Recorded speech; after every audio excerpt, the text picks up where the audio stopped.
Scotty B. It's Sports Talk with Scotty Burrell. Either you can or you don't want. It's Sports Talk with Scotty Burrell. We go hard in the paint. Oh boy, you better bring it. Sports Talk, a conversation with Coach Scotty Burrell. Either you can or you don't want. Now, here's your host, Coach Scotty Burrell. Hey, welcome to Sports Talk, a conversation with me, Scotty Burrell. Man, things are going great. Love the show we doing here. Today's episode is episode 2. Man, I got a close friend of mine right here. Guys, some people might know him as Coach, some people know him by Marty, some people just call him Mr. Lewis because he's such an easygoing guy. Everybody, please welcome episode 2, former coach of Cecilia High School, Marty Lewis. Coach, what's going on, baby? What's up, Mr. Scotty? Man, listen, guys. I tell y'all he's a friend. I'll tell y'all why in a little bit, but let's see what Coach been up to. Man, what 30-something years in the business? Right, I retired at 35 years. 35 years in the education business and coaching for. Well, I'll start from the beginning. When I first got into education, I went to Tesh Elementary, and I developed the PE program over there, and I started a little basketball team. And then after 7 years there, I moved on to the high school level. Stop right there, though, before you. Okay. That's one part of it I've never known from my friend. Yes. So go ahead. Keep talking. Bring me back to Okay. that, I'll tell you. And so 7 years at Tesh Elementary, then I moved on to the high school level. Actually, I was going to St. Martinville Junior High to coach basketball. And then during the summertime, the enrollment dropped and there wasn't an opening anymore. So I went and meet Carol Delahousie, and I went out there and I coached girls softball and I coached football for 3 years. Okay, cool. Then I came to Cecilia as the head basketball coach, and I was the head basketball coach for 23 years. And then I retired from coaching and stayed on with being the SSR and doing those duties for 2 more years. So it comes out to 35. 35 years, guys. Can you hear that? 35 years. Coach, so let's talk about who is Marty Lewis. Tell us a little bit about Marty Lewis. Well, I mean, I'm homegrown from Cecilia, always been involved in sports, always was intrigued with Cecilia football, and that's where in growing up, that's where I put all my eggs in one basket. I think the sports part made me develop my social skills. It made me develop as an overall person. I was able to move on to the next level with a scholarship in football, and to meet more people and go places, and then just to continue on that in coaching. Well, people see you as a quiet guy. Sometimes I pull it out of them, just a little FYI. But Coach, you play football, college football. When did you play college football? I played college football at USL. Well, it was USL back then. Right then, right, correct. And with Coach Sam Roberts. Okay. So in high school here at Cecilia, who was your high school coach back then? Coach DeVilliers was the head football coach, and Coach Gidrick was the assistant coach. And they had a few others in there, but those were the 2 main guys. We didn't have a lot of coaches. Mm-hmm. Right? So look, let's take us back. We're here at Cecilia. We got a new field now. You played obviously at the old field. What are your fondest memories, Coach? Well, I think way back when I was in high school, I never knew of Cecilia going to the playoffs, and they would keep talking about that. And I could just sense that we had some good players. I mean, we had Ramsey Dardo, wow. We had Randall Colette, we had Claude Como. We had some good players, and I believe my sophomore year we went like 5-5, but you could tell we had good players. And then my junior year we went 9-1 during the season. And we made it to the playoffs, but back then, only first and second place. Right. Yeah, They didn't have no wild cards and nothing like that. Things change every so many years. And when you went to the playoffs, you were playing a good team right off the bat. And we played, I believe it was Denham Springs, and we lost that first game. And we lost some good players. But my senior year, for some reason, we really played well as a team. And we didn't have no really big superstars, but we played well as a team and we won a lot of close games. We went 8-2 in the regular season. We made it to the playoffs. And our first game off the bat was Catholic High of Baton Rouge was the first team that we played. And they came out here and it was the biggest game. They brought a bear, they had a bear in the cage. The coach was dressed up like Bear Bryant. And they really were trying to intimidate you guys. They had a running back. They ran the option sweep. And they had a running back that was going to UCLA. And Coach Guidry and Coach DeVilla had a real good game plan for us, and we ended up beating them over here. The next game, St. James, with Coach Wagasback, keen players. Those Wagasbacks was at St. James. That's right. Correct. They came over here and they beat us. And just to make a long story short, I also went to represent the city in the All-Star game. Fantastic. And Coach Wag was my coach. Man, ain't that amazing? Then he became the coach of Cecilia A few years later. So he must have saw something in you guys that gave him a notion to say, hey man, that's a good job to take when it came open. But so Coach, I heard you played with you just mentioned Ramsey Dardo, man, a former NFL player. How big was that in your opinion, and what takeaways you took from that after the fact that you realized, man, this guy's a pro? Well, when you practice against someone every day and you have coaches from LSU coming to watch the practice and to see how things are going, and you kind of measure yourself against that type of person and how good he was, and then you can kind of measure yourself and say, you know, I may have a little bit of potential, but no, it was, and Ramsey, I mean, he was a good person all the way around. And he was just so positive, and he made people play on a higher level, and we just kept that going the following year. Well, that must have been exciting, playing with someone of that caliber. He went on to LSU, obviously, and the rest was history going in the NFL. So you played at UL. I always used to kid when you walk into your office when you were here coaching, and you had that Alabama picture, UL at Alabama, USL at that time in Alabama. How big was that going into Bear Bryant Stadium, Coach? I mean, people don't get to live these type of dreams at all. No, how big was that? Well, it was very big because, I mean, we were playing some good teams, but it's when they came out with the schedule and they said USLs would be playing Alabama, you have that in the back of your mind and say, wow, that opportunity is going to come. And it was just everything it says, just the atmosphere, playing in front of all those people. It was great. But see, I visited the new stadium in Alabama. I've never been in the old, but I could just imagine, man, the goosebumps you got running out. And people don't realize that as athletes, I say this, you're not scared, but you get a little nervous. You need to urinate, and you don't realize you haven't drank enough water yet. Well, let's just say this.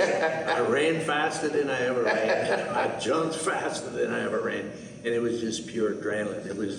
It made you play on a higher level. Now, what other venue that you competed in your college career? Well, I did play in the Superdome. We played Tulane.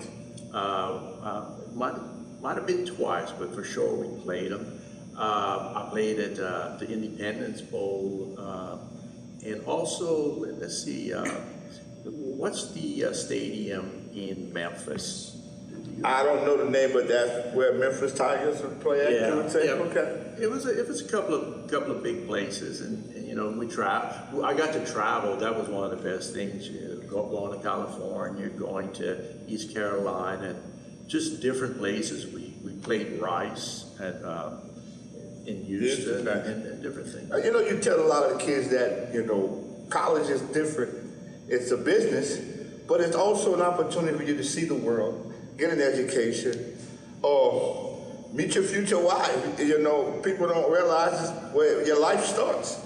And so what was some of the big takeaways in your opinion by you going to USL for one and graduating and playing a little bit of college? To me, college taught me how to learn. I mean, I did what I had to do in high school to get by and all that. But when I went to college, I really had to figure out, okay, this is the time, and they would set that up for you, but here's the time you gotta study, you gotta block out everything. So it taught me how to learn, how to analyze things better in the classroom. And so if you're learning something for a profession, it taught you those disciplines.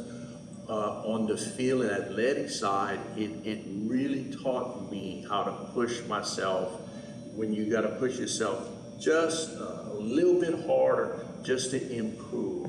It showed me how to work out. It showed me how to get the most out of my body to do what I had to do on the field. So those are two takeaways. Plus, what you said, you meet really good people and really good friends, and you see people that are going to go out in the world and contribute and make something out themselves. So if you can get to that next level, there's a lot of good things you can take advantage of. Well, it's a blessing for one, and a lot of young men, and I was several years down the road from you, but a lot of young people, we didn't have that person to look up to say, oh, he made it through college, I can try. Back then, scholarships wasn't jumping out of the St. Martin Parish schools like they are today. A lot of kids get an opportunity due to social media. Coaches don't have to travel as much. But if you had to tell a young man or young lady any words of advice or words of wisdom pertaining to college, what would that be, Coach? Just any advice to them saying when you get to that next level, to expect and what not to expect, and what should they try to do with their career? When I was being recruited, and then one of the Coach Seltzer from UL, he came. I remember him coming to the old high school, and he was recruiting me. And then once I pretty much basically made up my mind that I was going to go to USL, the first advice he gave me, which, and I still remember it to this day, was don't assume anything. And the thing about it is, on a high school level, when you have someone who's getting to that level where people are saying, hey, he could play or she could play on the next level, that they start getting expectations. And that young man or young woman is the stud or the star of that high school.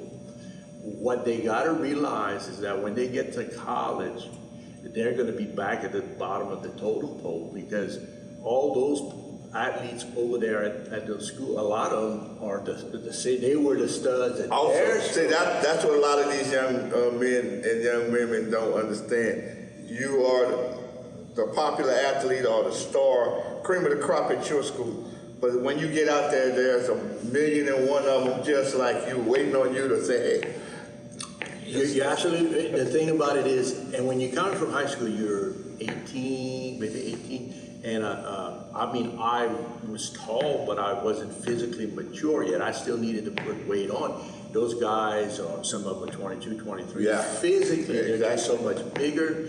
They know the system, and the thing about it is, you gotta, like he had said, don't assume it. You gotta put it a notch down, and you gotta get back to where you were like an 8th or 9th grader and say, okay, I'm going to high school. I gotta work my way back up again. And sometimes it's hard to do that, and you gotta.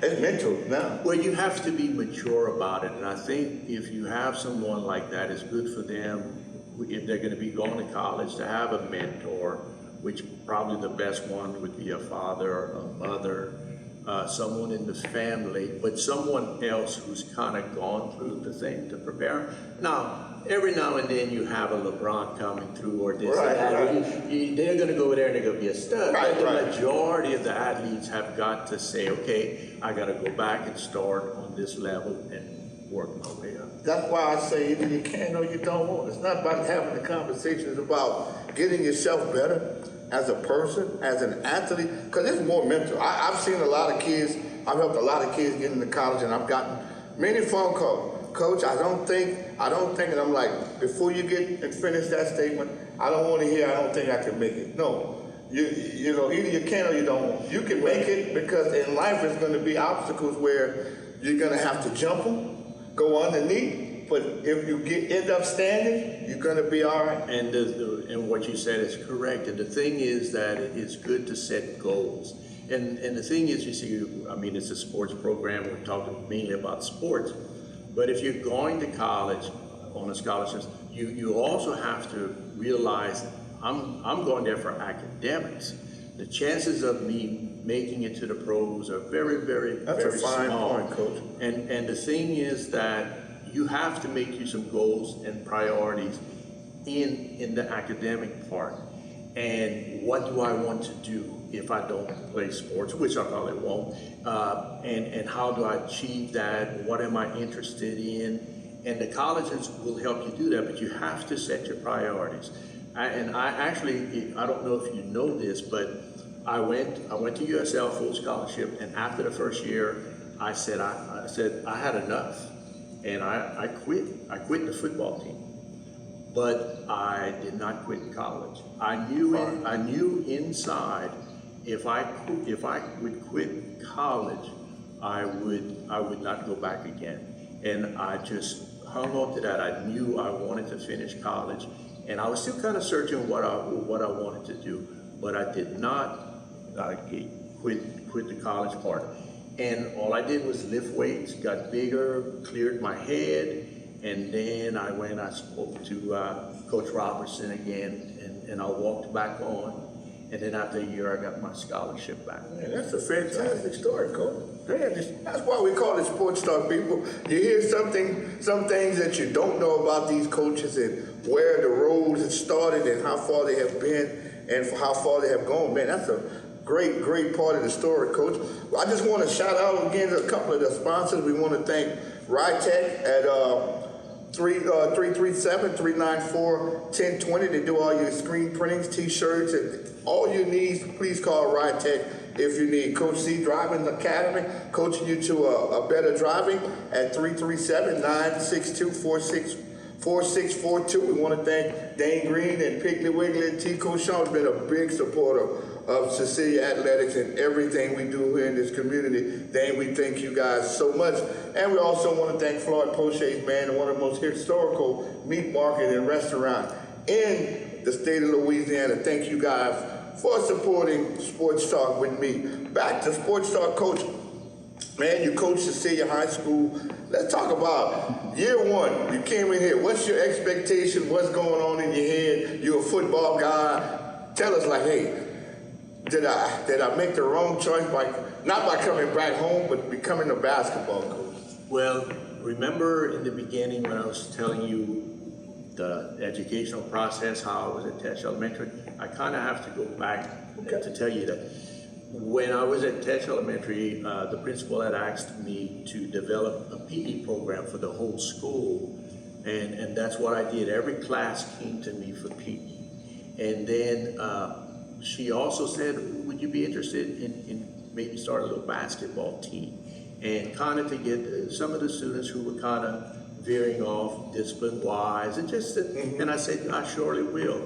And so I'm gonna try to speed it up, but in that process, I would come over here to the high school, and I would talk to Coach DeVilliers to see what he was doing and working on, and what his offensive concepts were and defense and all that. And I got a few things from him, and then I started the program at Tesh Elementary.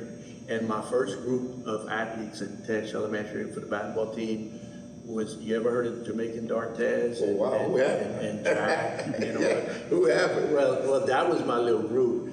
And a group of rising stars. And you know, that group of athletes, I would be out on the playground on duty or stuff like that, and I would just see the energy out there. And I would tell the people at the high school, look out in a couple of years, these kids. Boy, you were right. And that's a good one you just named. Right? But anyway, I enjoyed coaching it, and I actually really enjoyed coaching basketball. And one thing Coach DeVilliers, who was a heck of a football and baseball coach, but he was actually the basketball coach, and he had, I believe, made it to the semifinals with Jack and Jamaica and all that. He told me that basketball was the most challenging because there's so many things you have to prepare for. and I enjoyed it because the games were frequent, 2-3 times a week. I like being into where I could do it on my own at that level. I could coach the offense and defense. I could do whatever I wanted. I didn't have to rely on offense coordinator, defense coordinator, and all that. So I enjoyed it. And then I said, this is fun. I think and I said, I think I'm ready to move up. So when I looked what was available in the parish and all that, they had an opening for head basketball coach at the junior high at St. Markville. Applied for it, got it, but the enrollment dropped, so they just weren't going to fill that position. So I went to the high school in St. Markville, and 3 years later, the opening in Cecilia came up, and I applied for that, and I got it. And the thing about it is, when I started, I believe it was 1997, when I started, some of the guys that I was coaching at the Tesh Elementary, Kendall Dortez and all them, were coming up at the same time. So you were like, wow, I watched them grow up, I'm gonna get a chance to coach them now. Well, Kendall was the biggest kid on the campus, I assume, huh? You had a 6'10" kid in high school. That don't happen too often. Well, I actually had him, and I had Marcus, who's working at the school now. So I had the Twin Towers right off the bat. And so they came after the original Twin Towers. Yes, and so I had a good group. Wow. So first year in, what was the season like in your opinion, and give us a little insight on how that went? Well, the first season, we did make it to the playoffs, and I guess we were like 500. We were trying to figure out what we wanted to do and all that. And I could tell, that there were a few pieces missing. The following year was, my second year was when the pieces fell into place. Of course, I had Kendall Dortez. I had a really true point guard with Willie Dortez.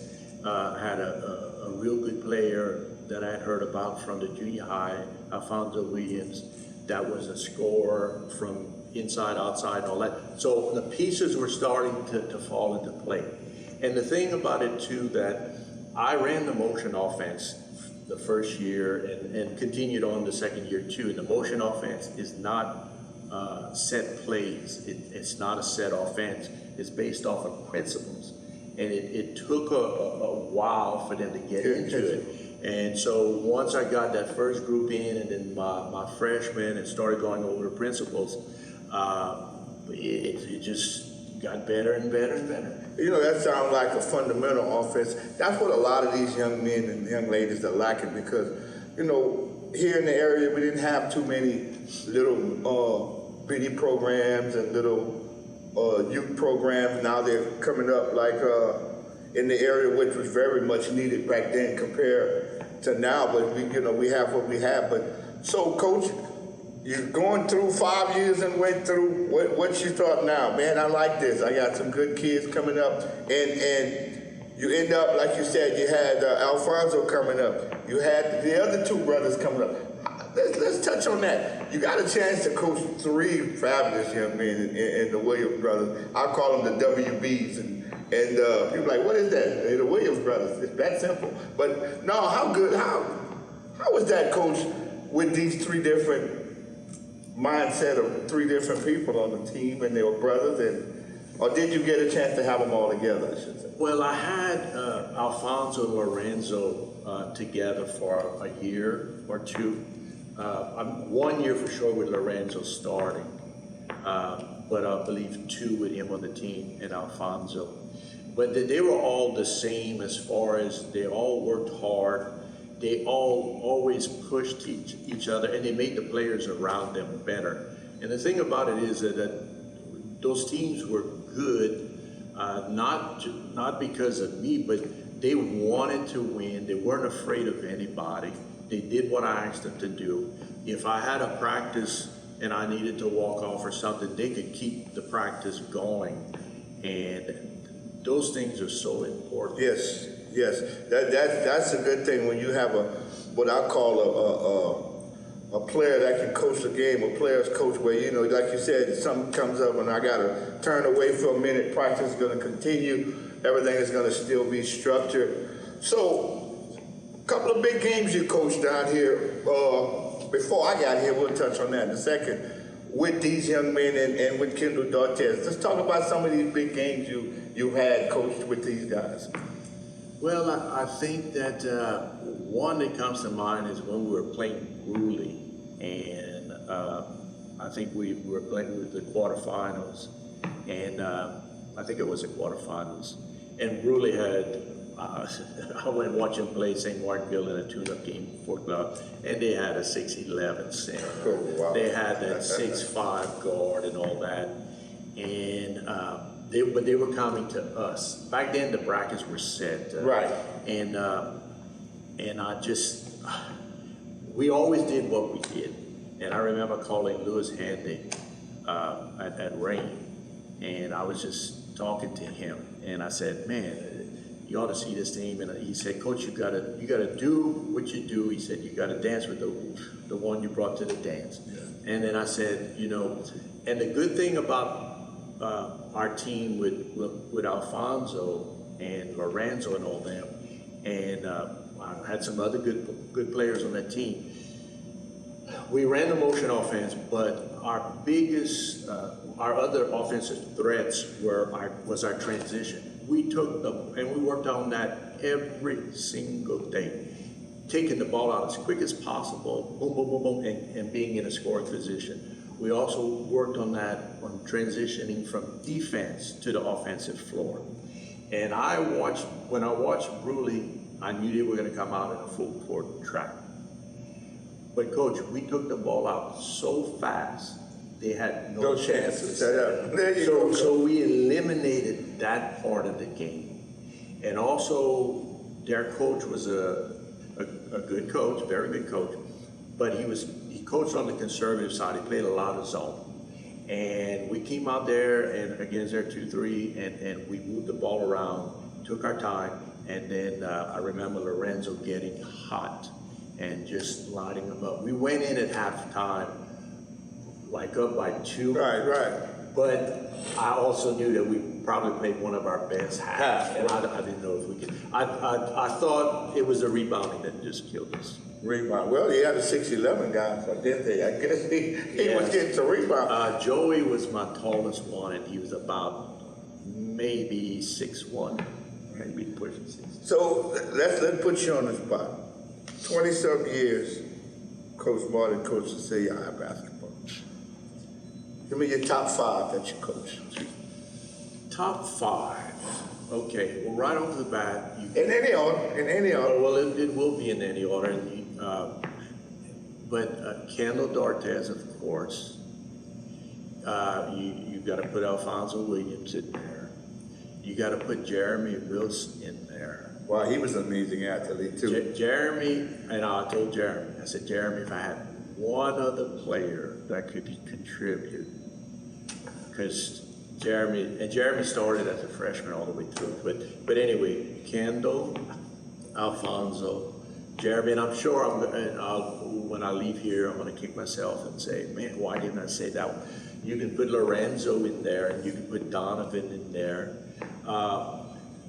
The ones that stick out, Kendall, Jeremy, Alfonso, but there's about 6 or 7 on another, because even at the end, our last couple of years, we had some pretty good players on those teams. Yeah. Well, Coach, the guys you just named, I know them, and first of all, they not only were good basketball, they're good people, good athletes, they contributed to the community, got great husbands, they're great fathers.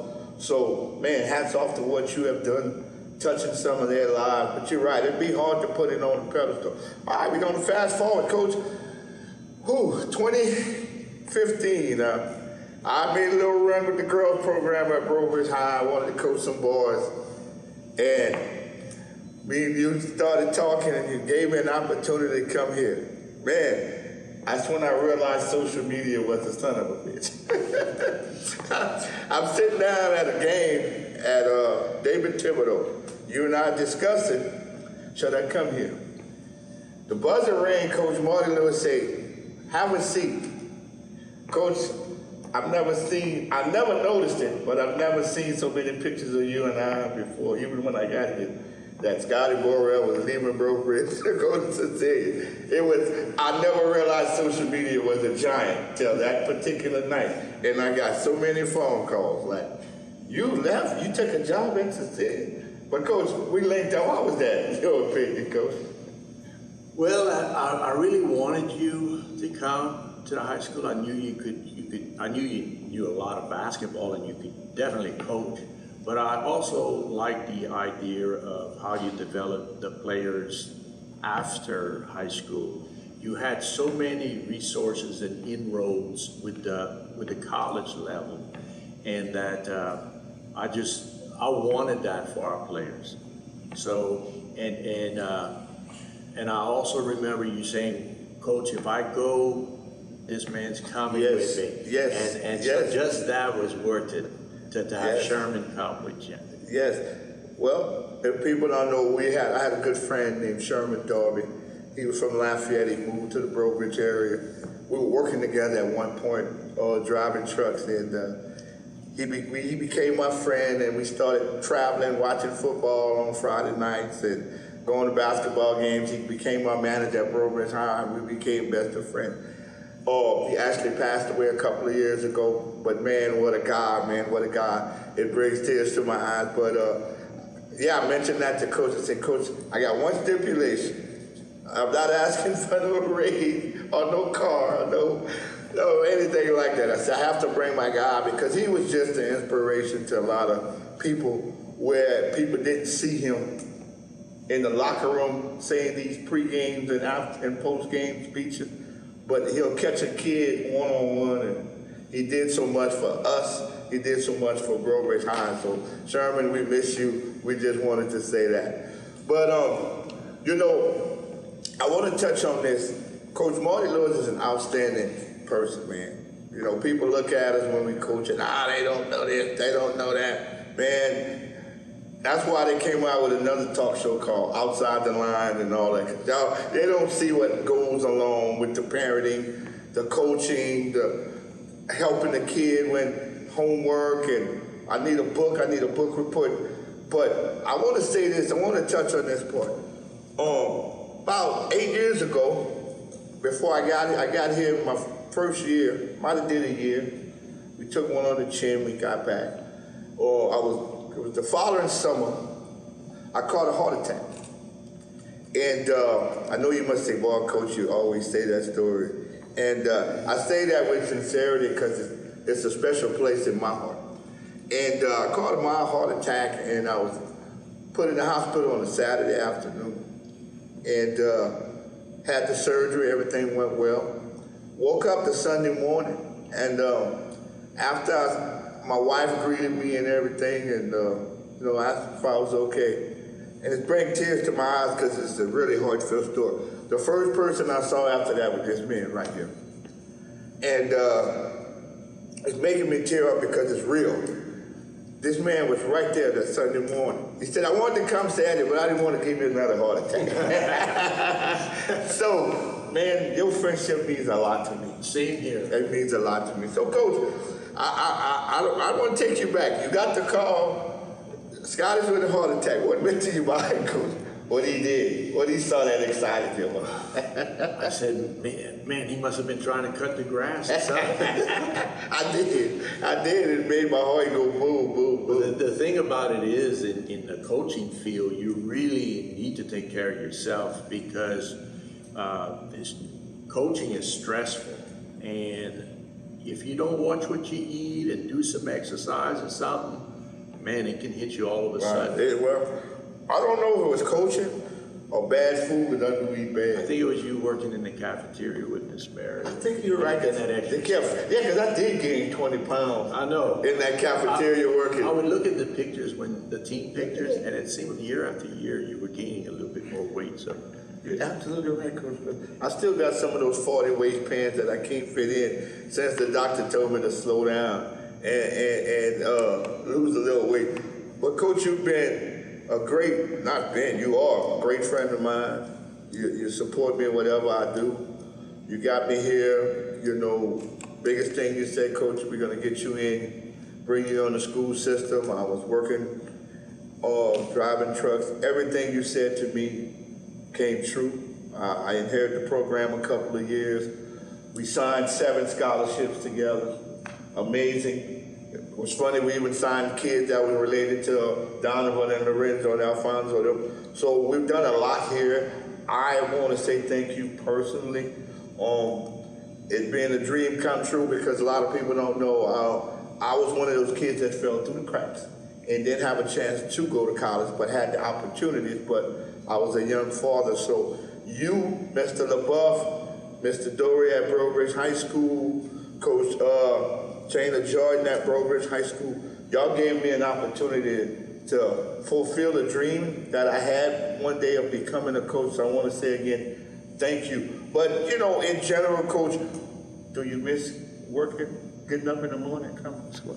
No, I do not. I do not miss getting up at 5:30 to come at that 7 o'clock duty. I do not miss that. And those special meetings when we have the PD day and you got to sit there and just... Well, I miss the people and I miss the good times, but it's just totally different doing whatever you want to do.